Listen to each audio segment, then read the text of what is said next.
Hi, I'm Mark Vernarelli. Welcome to Inside Harford County, a program where we sit down with our community leaders and discuss the issues important to the citizens of Harford County. Very exciting anniversaries right around the corner. March 22nd, it'll be the 250th anniversary of the signing of the Bush Declaration. The brave men who signed that declaration actually risked their lives to do that. They're talking about declaring independence from England, and it all happened even before the American Declaration of Independence in 1776. It's quite a marvel, and that's what we're talking about today. Amazing piece of local history, and here to talk to us about that, County Executive Cassilly and Dr. Sandra Wallis, who is in charge of the celebration for the Bush Declaration. Thank you both for being here today. Good to see you, Mark. Thank you. Really excited to talk about this, and Dr. Wallis, can't wait to hear more about this, which is really an overlooked piece of history. But Mr. Cassilly, first of all, why highlight it? Well, it's so important, and probably so few people really know about it, right? Yeah, it is. It's a great piece of history, and it's important that we look back and recall the heroism, the risks, the tragedies, the tears, the hard work that brought us to where we are, not just as a county, but as a nation. And this the Bush Declaration is certainly a rich part of that. Bush was a town, it's what now the intersection of Route 7 and 136 in Harford County, and 34 men met there. They were the delegates to what we call the Committee on Correspondence that was informing the colonists about the events up in the Boston area in particular. And they met and they signed what is now referred to as the Bush Declaration, and they signed it at the risk of their lives and fortune. And that motto, at the risk of our lives and fortune, is a county motto, which you would see on the flag of Harford County RCOs. Fascinating. Sandy, you, as they say, have written the book on this declaration. And what about Bush? The county executive mentioned the town of Bush. Bel Air, of course, has been the county seat for many years, but Bush was before Bel Air as far as the important place, right? Absolutely. Bush was not only a prominent colonial town in Maryland, it was also a really prominent colonial town across colonial America. It was on the major thoroughfare from north to south, as the county executive referred to, and it was also a major port. So the two major ways of transportation were water and roads, and Bush checked two of those. Wow. The political climate at the time, as the county executive said, very tumultuous, and lots of things were happening across the country. So these men really did risk their lives by signing the document, right? Absolutely. The Boston Tea Party had happened in December of 1773, and as a result of that, Boston asked for help. Everybody, all the colonies probably united, first time they really united. And as a result, the governor of Maryland sent the Maryland legislature home, and these informal groups started to crop up and become kind of a quasi-government in the counties, and then also at the state level.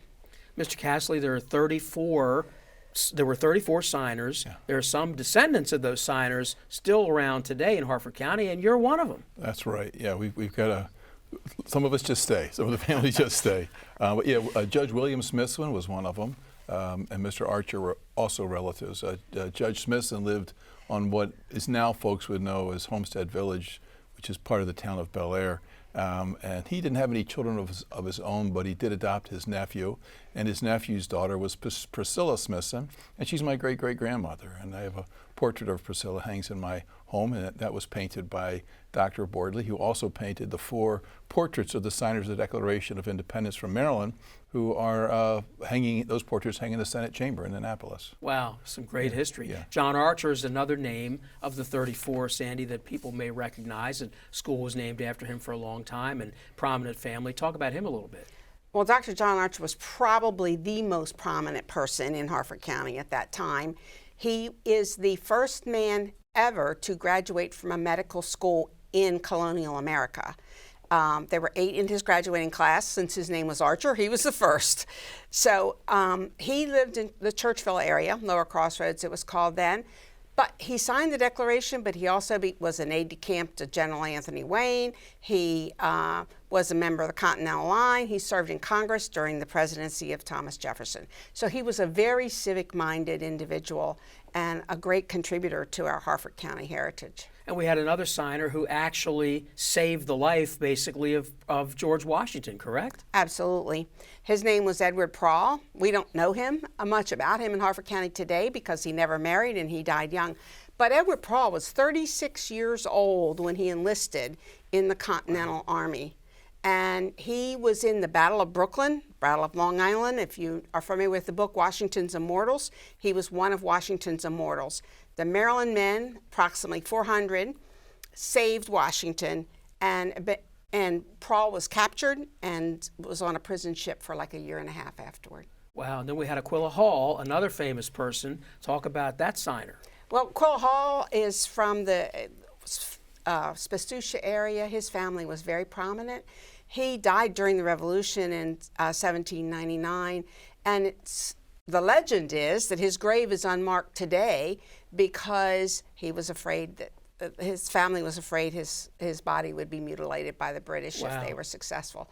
But he signed, his cousins signed, two of his nephews signed. So that family was a very, very civic-minded family. Wow. And speaking of the fear and the risk that came along, Mr. Cassilly, you had another relative who did not sign, potentially for that very reason, I guess. Well, he was actually, that was Isaac Webster. He lived on the property that's now where Brooms Bloom Dairy is, and he was a Quaker.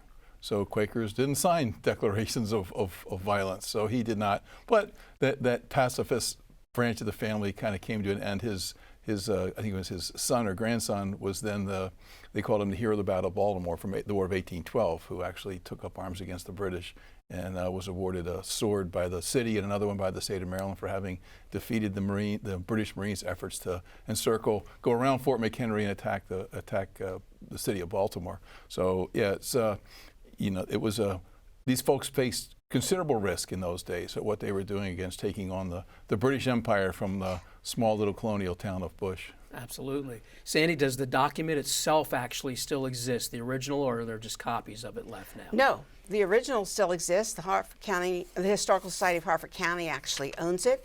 It was found among some papers at the courthouse in the mid-1800s, bound into a bound volume. And it'll be on display for the celebration so the public can view it. It's not often viewed by the public. Now, County Executive Cassilly, I understand that I haven't seen it in many years, but there is still a mural that's in a stairway area of the courthouse, right? That depicts the Bush Declaration signing. Talk about that a little bit. Yeah. Well, yeah. I mean, I don't even. Sandy can talk better on that one because I know it's there. I haven't. Well, it was painted in 1934, I think, as a part of a celebration.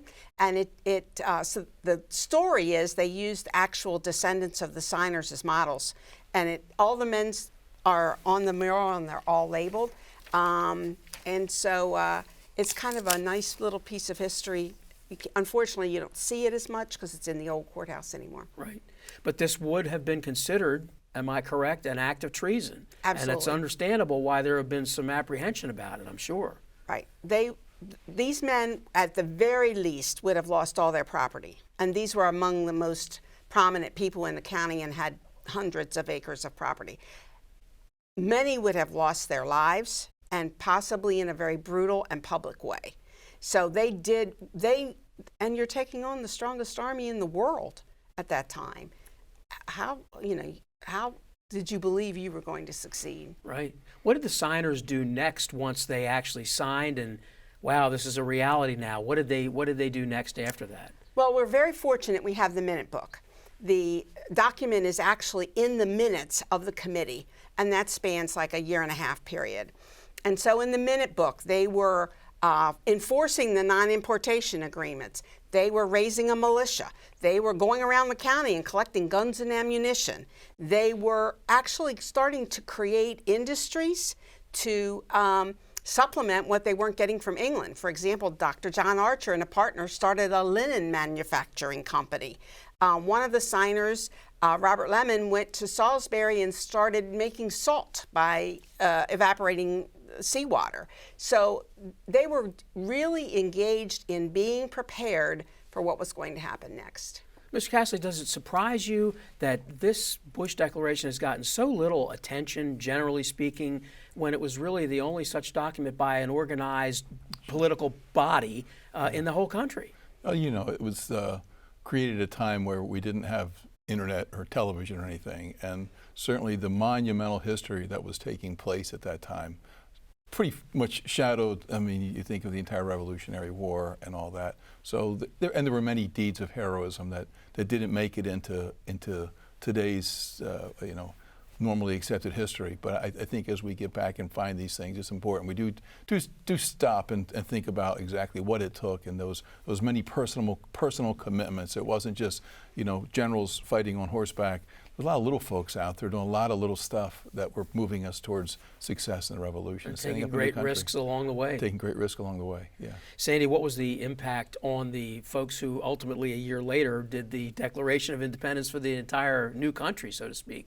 This was certainly played a role in how that was written and maybe how it was put together. Yes, and there's actually some wording that people will say is very similar to wording in the Declaration of Independence. Not surprising, since almost all the founding fathers were familiar with Bush and had traveled through there.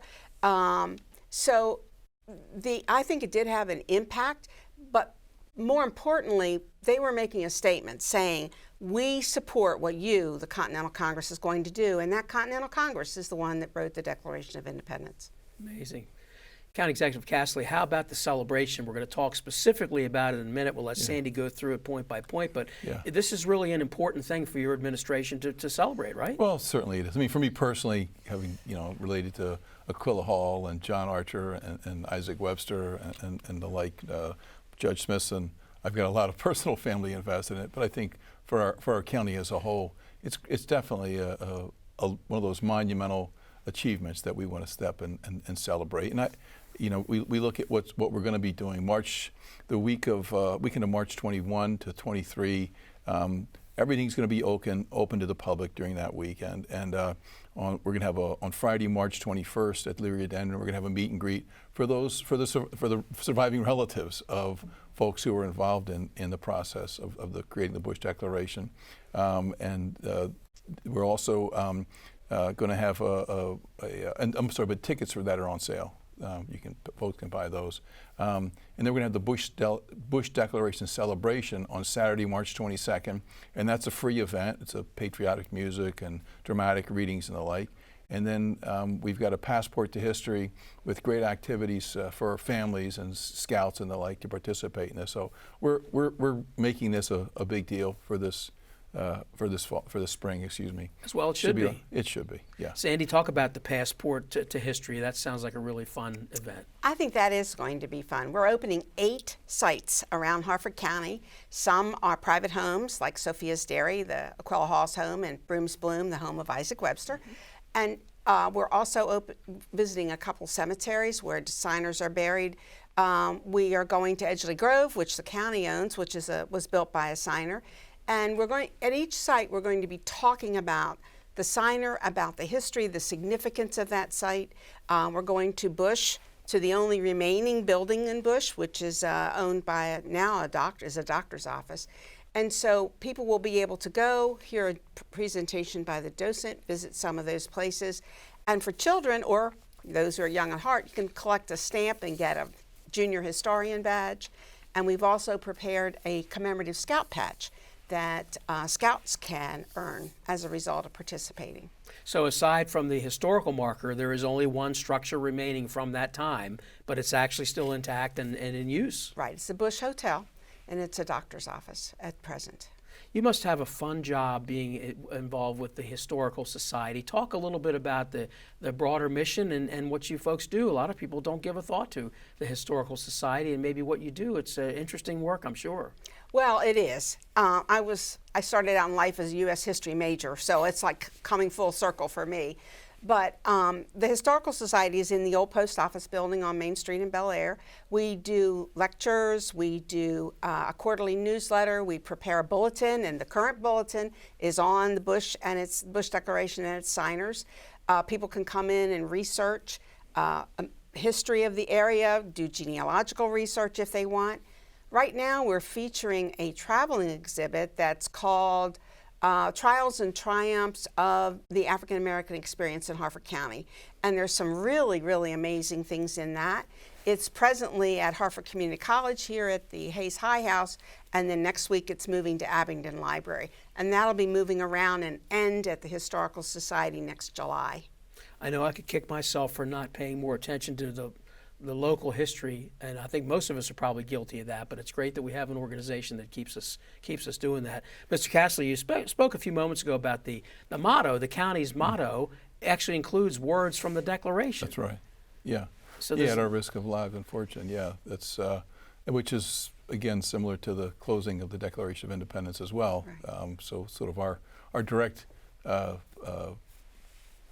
contribution to the Declaration itself. It's nice to have been the first there for Harford. Now, your family goes way back. Yeah. Tell us again, as you did a couple of shows ago, about how long back the Cassillys go in Harford well, County. the Cassillys aren't as far. They're mid-1800s, but they're also related to the Dietrichs, who were back that far. But then they go back. The Archers that you're reading about here, the John Archer is a relative of the Cassilly family, and my mother was on the Webster side, which includes the Smithsons and the Websters, who've been here since the 1600s.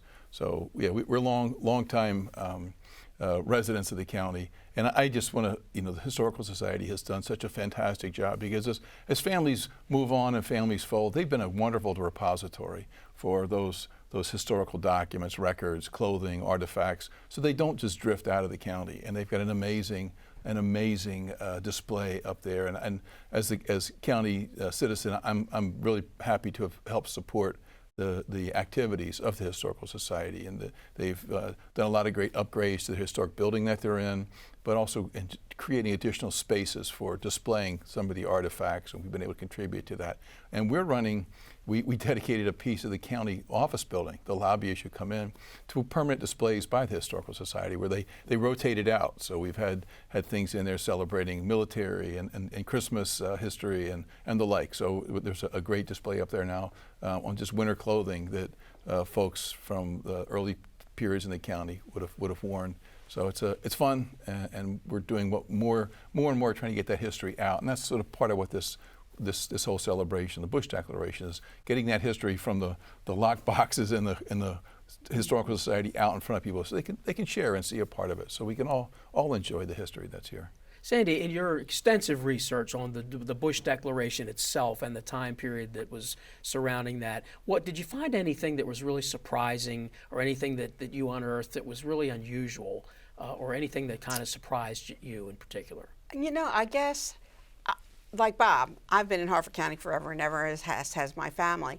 But I always assumed that there were other declarations like it. So as I started to investigate these other declarations and other statements and other resolves, it was like oh my gosh, we were really ahead of the curve.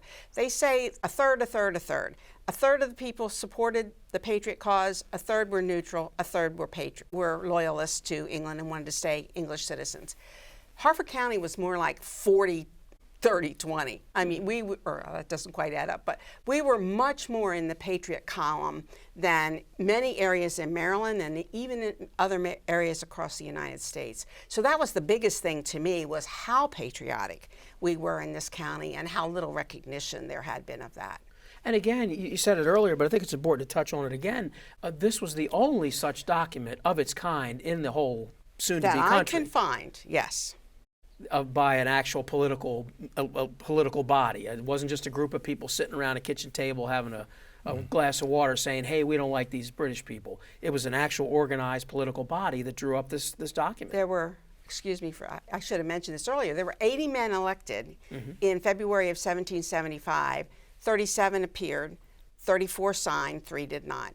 But that was an amazing number of people who were elected, and every single area of Harford County was represented. It wasn't just Bush or just Bel Air. It was every single 100, they called it at that time, was represented in that group. Mr. Cassilly, how do you feel hearing this history, knowing that you are an elected leader now, and you're leading the entire Harford County government, and you hearken back to these days of the earliest of governments? It's pretty fascinating. Yeah, in my time in the Senate and now in the Maryland Senate and now in county government, there's numerous reminders of Harford County being first and being a leader. Mary Ristow, she was the president of the Senate, first woman president, and a Maryland member of the Maryland House, Senate representing Harford County. So we've got a lot of firsts. John Archer, first medical doctor, educated and practicing the United States. So we've been out in the front. I think that's partly a testament to our location, like we said earlier. You're on the waterfront. You're along the road to and between Washington, Virginia, and Philadelphia, and right there on the waterfront. And we were in the right place at the right time of history. I think it really generated a strong sense of patriotism. People were real educated and aware of what was happening, not only in the United States, but around the world. Sandy, you won't get much breathing time after this celebration because you have another one coming up too. Talk about that one. Yes. In July 29th of 1825, Lafayette on his farewell tour stopped in Havre de Grace, and we're going to recreate that this July 29th of 2025 in Havre de Grace. And that's going to be a wonderful street party because that's exactly what it was when Lafayette came. They literally waved him in on shore and said, "Come to Havre de Grace," and he said, "Stop the boat, I'm getting off." It was an impromptu stop, so we're recreating that, and that's going to be a lot of fun. You said that you've been a history buff and a history major for basically your whole life, but are you even sometimes surprised yourself at the history that we have here in Harford County? There's so much history that people forget about, and have you discovered other things that were surprising to you about Harford County? Is it the more research that you did? Well, of course, being someone who has been from Harford County, and my family's been from Harford County, I have such tremendous pride in who we are now, who we have been, how we got to where we are. I am very proud of all the various components that make up Harford County. I say I come from Harford County's two biggest groups, the ones who have been here forever and ever and ever, and my dad was from down yonder, the group that migrated up in the 20s from the South, and that's a very large contingent in Harford County. And I am just so proud of how all of those people enriched who we are today. We are who we are because of those people. Mr. Cassilly, you have myriad problems to deal with and challenges in your role, but I know that you certainly love the history of your county, and you relish this type of celebration, I'm sure. Well, yeah, look, as we address our current problems, it's important we look to the past. They give us the courage we need to address the many challenges we have. But whatever challenges we have today, we don't have the British Empire looking here trying to hang us, right? Right. Put it all in perspective. They're difficult challenges, but we've always had those, and Harford Countyans have always risen to the forefront and really done amazing things when faced with challenges. And Sandy, I go back to that comment I made earlier about treason. This was an act of treason. Talk a little bit about the climate, again, that these men were risking their lives. Their very lives for this cause, right? Yes, and Britain was the strongest nation in the world at the time. They had defeated the French, and of course that was part of the predicating things for the American Revolution was the French and Indian War here. But as the people began to think about all these problems with England and England imposing themselves on them, there was a growing sense in 1774, 1775 that they did not feel inside that they were now British citizens. They felt that they were part of something different. And there's a line in the Bush Declaration where they talk about for their people and their country. And it's like, what's the country? I think the country was America, not England. Wow, yeah, that's pretty striking to think of it in those terms.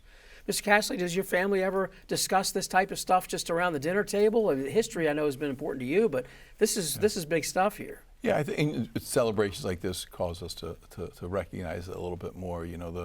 The Brooms Bloom connection, where the Dowland family actually was married into the Webster family, which is my mother's side.